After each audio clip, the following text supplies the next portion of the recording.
So now in this video we're going to look at another NAND gate demonstration circuit using NPN bipolar junction transistors for a demonstration video. Not really a practical NAND gate, but it has a lot of properties you'll see in other circuits and stuff, and gets us a little more familiar with the 2N3904 NPN bipolar junction transistor and NAND gates in general. So the basic premise of this circuit is when the transistors are off, you can see that the LED will be on.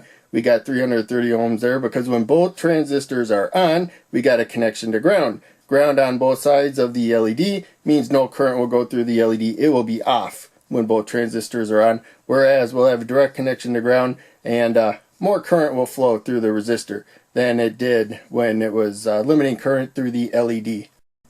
And zooming in, you can see the NPN bipolar junction transistor 2N3904, flat side to the right, so collector on top, base in the middle, and emitter at the bottom. And we have a low input to both of them, negative supply. We can go positive to one, or we can go positive to the other, and the LED will stay on.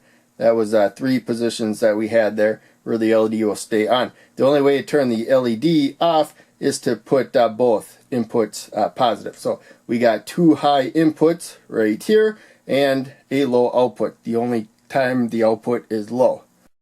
And just as a reminder, it takes very little current through base to emitter to allow a lot more current to flow through collector to emitter. So we could use weak signals to control this, but this is just a demonstration video. But 10,000 ohm resistance to limit that current. So with the NAND gate, again, we got the truth table. The output will be high if any input is low. That's the main takeaway. We need every single input to be high. Remember, there may be NAND gates with more than 2 inputs. But all inputs have to be high for the output to be low. And again, the NAND gate is a universal gate, which means that you can combine them when you're using an integrated circuit version probably. But you can combine them to make any other logic gate.